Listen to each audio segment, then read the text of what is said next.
Hey, baie dankie dat jy by ons aansluit. As jy nuut is by SA Gemeente, maak asseblief seker dat jy ingeskakel is op al ons kommunikasie. Stuur 'n eenvoudige e-pos na hierdie adres en ons kontak jou. Ons het iets vir jou en jou gesin en dit maak nie saak of jy in die Guildford omgewing woon of nie. As jy al 'n rukkie aanlyn kyk en dalk SA Gemeente as jou kerk beskou, wil ek jou nooi om finansiëel saam met ons te werk. Ons het dit baie maklik gemaak vir jou om dit te doen. Besoek net die webwerf onder aan jou skerm en gaan na dankoffer. En aan diegene wat reeds 'n plan het om ons kerk finansiëel te ondersteun, baie dankie dat julle ons help om mense letterlik reg oor die wêreld te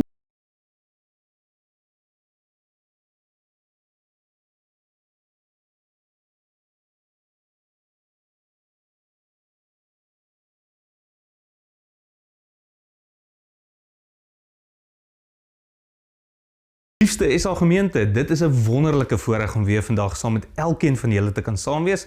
En as 'n netwerk van gelowiges in Engeland anker ons onsself in die werklikheid van God se liefde, van God se genade, van God se vrede en natuurlik van God se waarheid.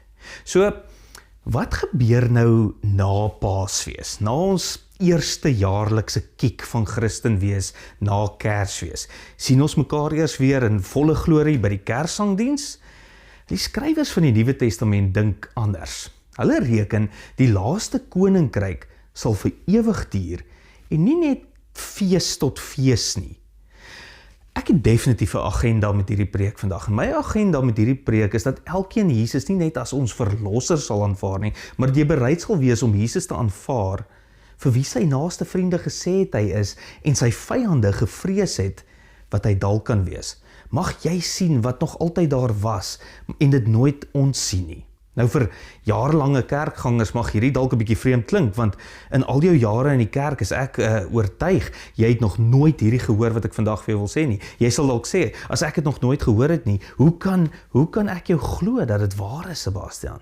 En ek wil jou aanmoedig om my feite na te gaan. Toets my. Hierdie is nie een of ander vreemde teorie wat in 'n hoekie weggesteek is nie. Dit is iets wat nog altyd sentraal moes gewees het. Ek wens dit was sentraal vir die hele Christendom, want daar was 'n tyd toe dit so was.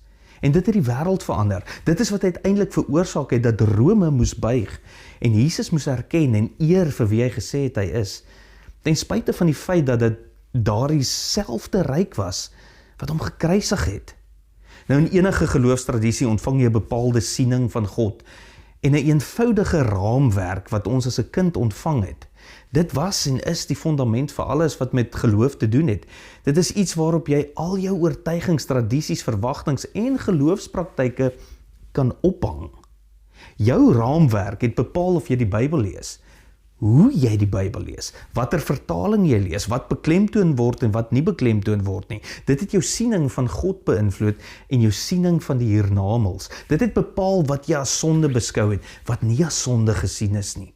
En toe jy die huis verlaat het, toe jy groot geword het en uit die huis is, het jy daardie eenvoudige raamwerk saamgevat en in meeste gevalle het jy dit so bietjie aangepas, gemoderniseer of dalk gemodifiseer.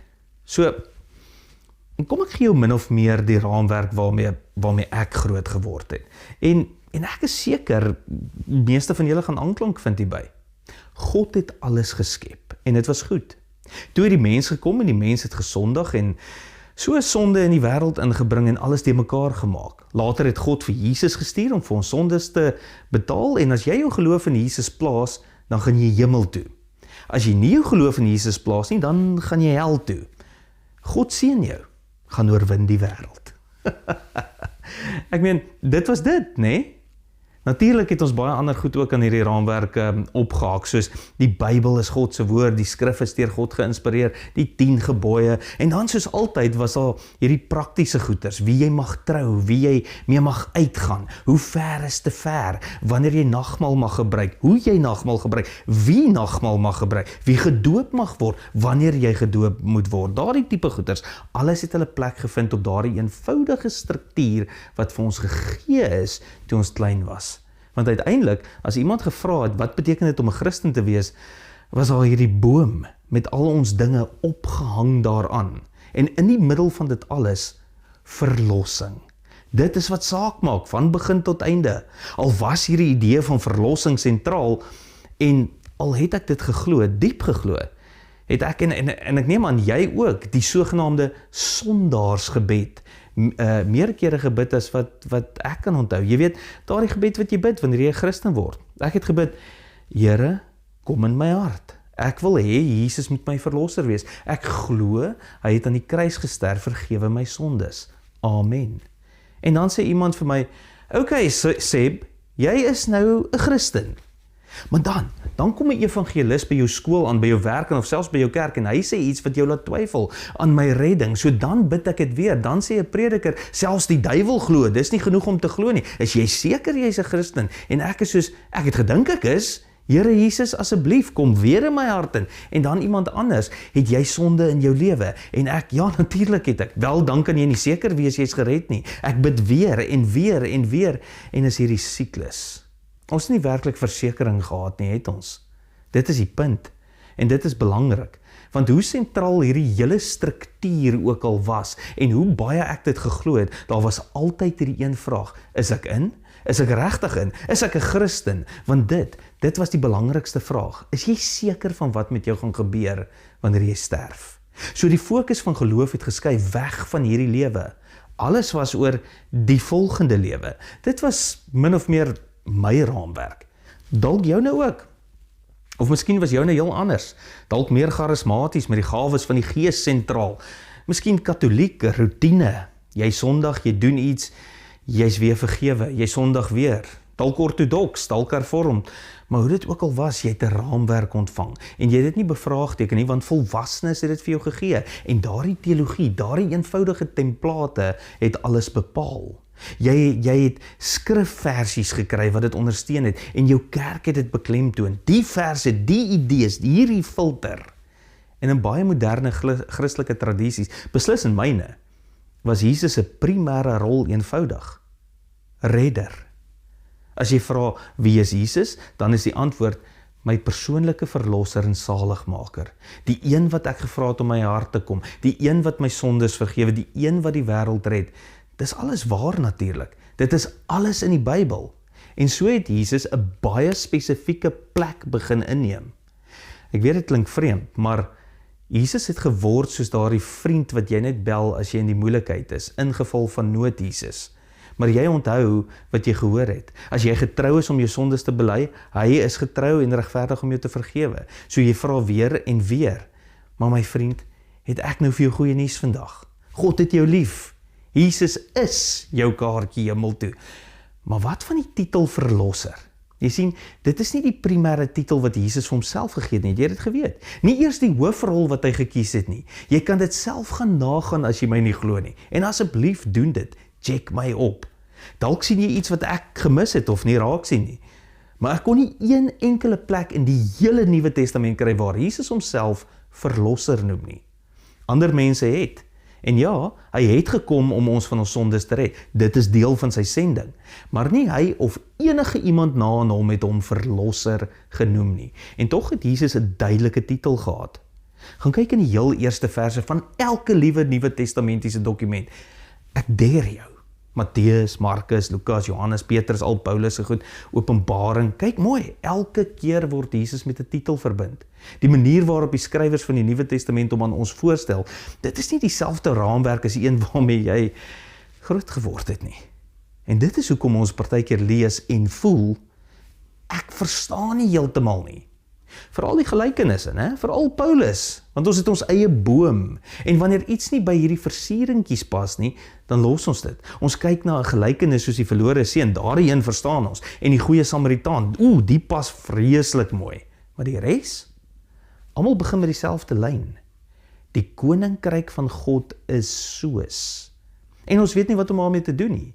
Waar hang jy dit op jou boom? Dit is nie mooi versieringkies nie, dit is vreemd, dit is ongemaklik, en die hele tyd skree die Nuwe Testament skrywers vir ons, dit is nie 'n ornament nie, dit is die boom.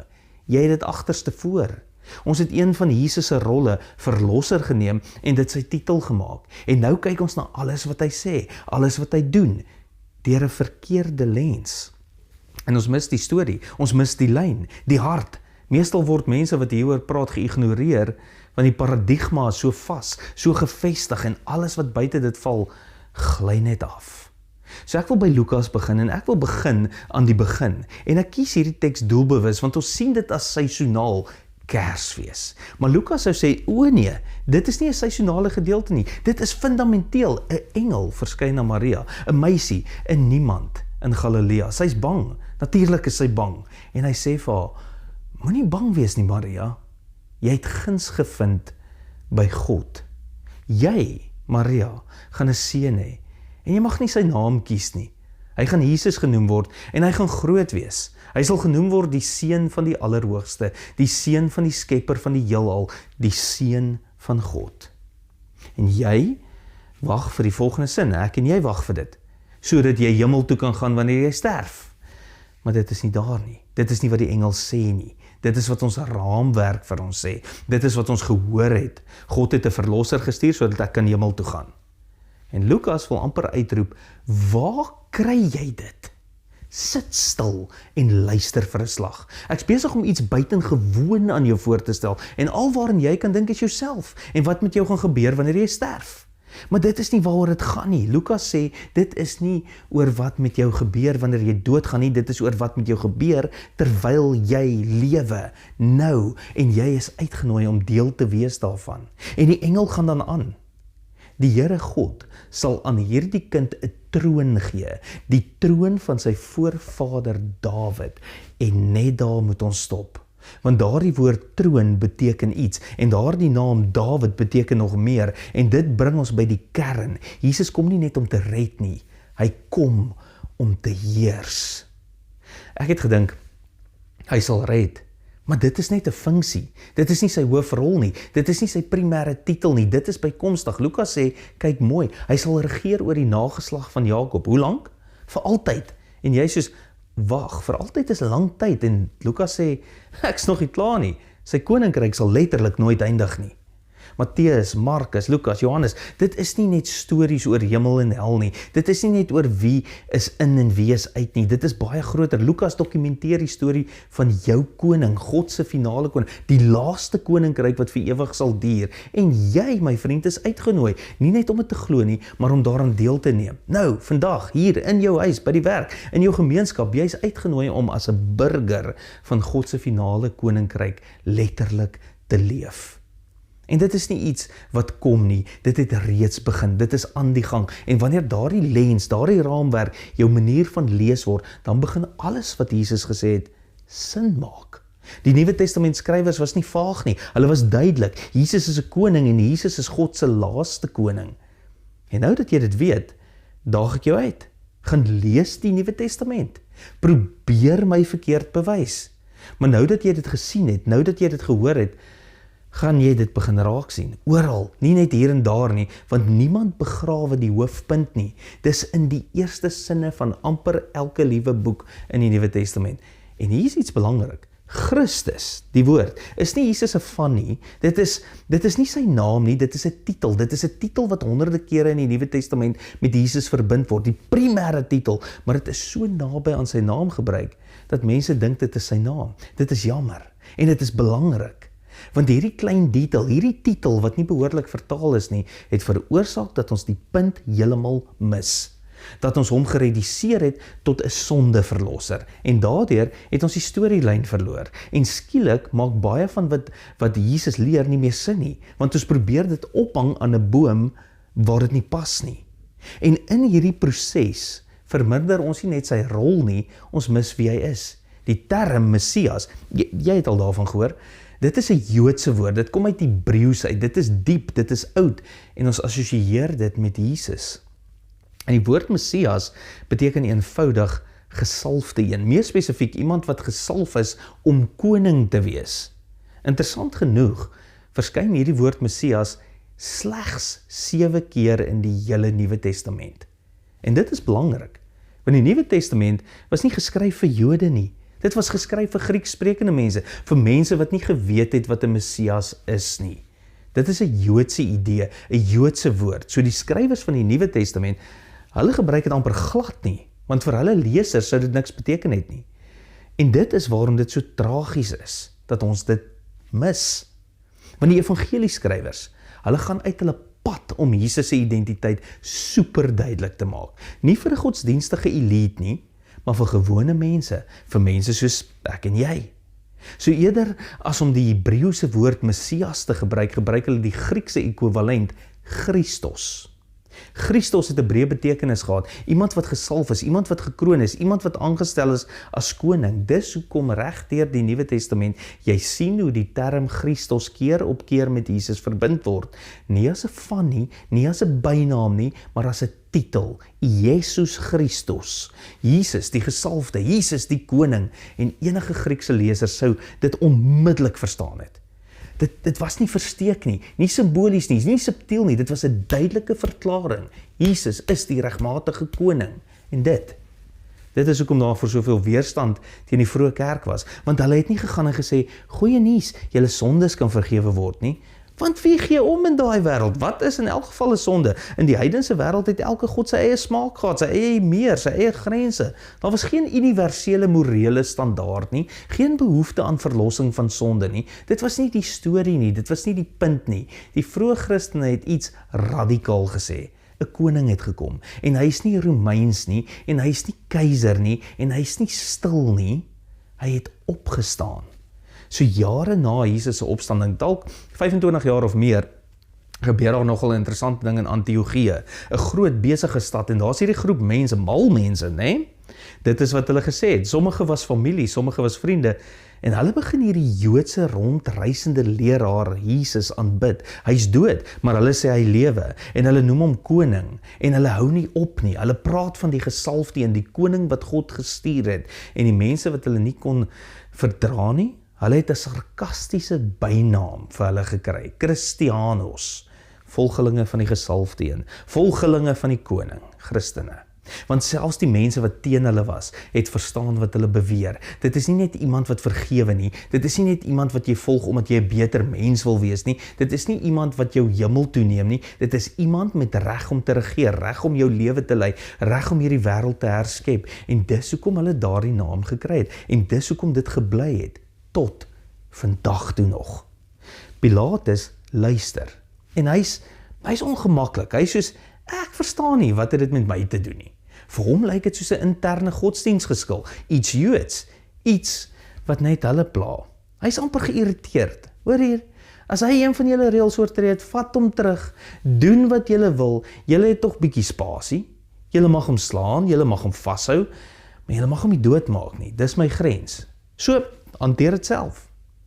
Maar dan sê hulle iets wat alles verander by Pilatus. Hulle sê, as jy hierdie man laat gaan, is jy nie 'n vriend van die keiser nie. Wag, wat? Die keiser? Wat het die keiser hiermee te doen? Dit gaan nie oor sonde nie, dit gaan nie oor godsdienst nie, dit gaan nie oor wie hemel toe gaan nie, dit gaan nie oor wie 'n wonderwerk doen nie. Hulle sê, enige een wat homself koning noem, is teen Caesar, en almal weet dit. Jesus noem homself 'n koning. Niemand is verward nie, niemand in daardie hof, niemand in Jerusalem, niemand in Rome. Jesus het nooit weggesteek wie hy sê hy is nie. God se finale koning. En dit is belangrik, want dit is nie 'n geloofskonflik nie, dit is 'n magstryd. Dit is nie net oor vergifnis van sonde nie, dit is oor reg om te regeer. Van die eerste sin van die Nuwe Testament tot by die laaste is daar geen twyfel nie. 'n Koning het gekom, en hy het gekom om 'n nuwe koninkryk te bring. En jy is uitgenooi om deel daarvan te wees, om nie net te glo nie, maar om deel te neem. Maar hier's waar dinge skeef geloop het. En ek wil hê jy moet my mooi hoor, want jy sal dalk nie hiervan hou nie. Toe die Nuwe Testament uit Grieks vertaal is na ander tale toe, het iets krities verlore gegaan. Die woord Christos, wat beteken gesalfde een, moes vertaal word, moes koning beteken. Maar dit is nie vertaal nie, dit is getranslitereer. Wat beteken, hulle het gewoon net die letters van die Grieks oorgedra na Latyn en later na Afrikaans en Engels. En so het ons die woorde Christus en Christ gekry. En toe verloor het sy betekenis. Want nou kon die kerk daardie woord vul met enige iets wat hulle wou. Dit het 'n naam geword, nie meer 'n titel nie. En toe dit gebeur, het ons die storie verloor.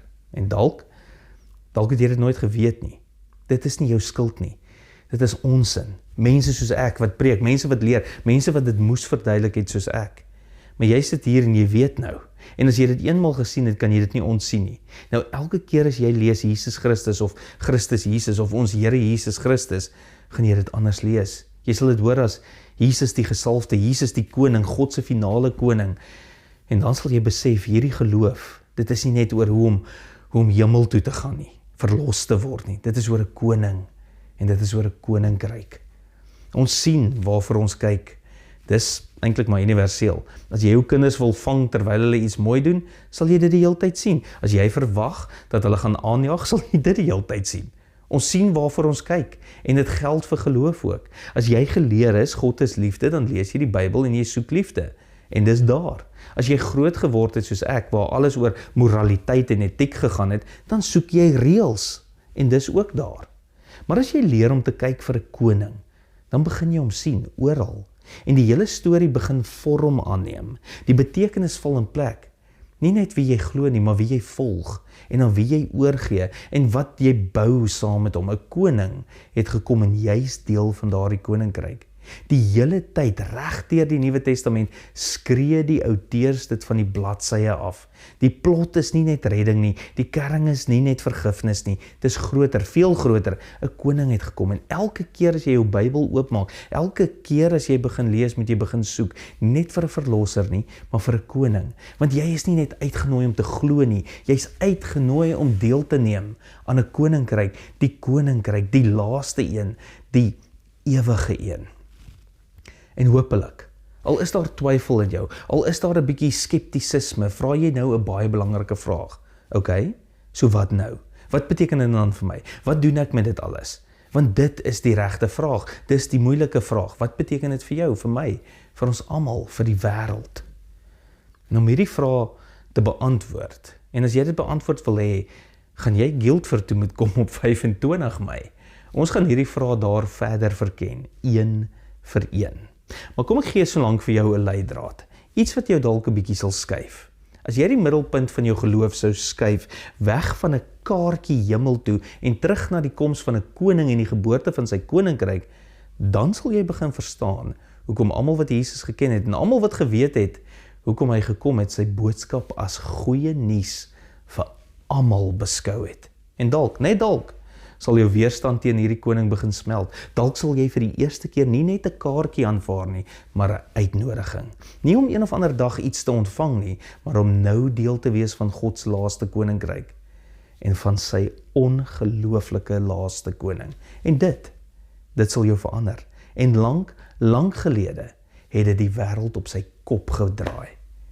En dit moet weer gebeur. Amen. Kom ons bid saam. Here, dankie dat U meer is as net 'n verlosser.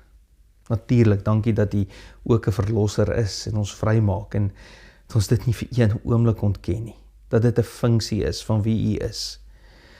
Maar Here, so dankie dat U ons koning is, dat U lei, dat U regeer en dat ons in hierdie koninkryk van liefde omgee, deernis, genade, vrede, barmhartigheid tussen ons vriende, familie, geliefdes, buurman, vreemdelinge, kollegas, almal kan beweeg en U koninkryk sigbaar kan maak. Die styl van U regering, van U leiding, van hoe U ons lei deur hierdie dinge. Dankie dat ons dit kan doen. Dankie dat ons 'n gemeente het om mekaar te versterk, dat hierdie koninkryk in al sy glorie kan funksioneer. En dit is hoekom ons kerk is. Kerk is die mobiel, die kar, die voertuig vir hierdie koninkryk. Here, seën ons waar ons gaan. Help ons om dit ten volle te leef en met alles in te gaan.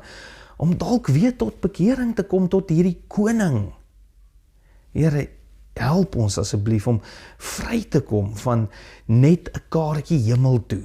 Maar dat hierdie oor meer gaan, dat dit oor nou gaan, dat dit oor elke tree gaan, en dat die Here teenwoordig is in elke faset van my lewe, en dat ons ontslaa raak van hierdie selfgerigte lewenstyl wat oorheers in hierdie wêreld. Here, mag ons U koninkryk sigbaar maak, oral waar ons gaan. En mag ons mense lei tot hierdie koninkryk, hierdie bekering, hierdie verlossing, al daardie funksies wat saam met hierdie titel van U kom, die grootste titel van alle titels. Ons eer U daarvoor. Amen. En vriende, ek seën jou in die naam van die Vader, wat hierdie wêreld mooi gemaak het en goed gemaak het, inderdaad.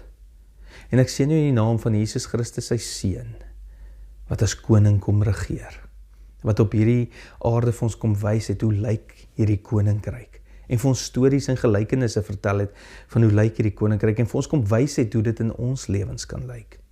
En ek seën jou in die naam van die Heilige Gees, wat jou toerus, om hierdie koninkryk die middelpunt van jou lewe te maak, om hierdie koninkryk uit te straal en uit te leef, net hier waar ons is.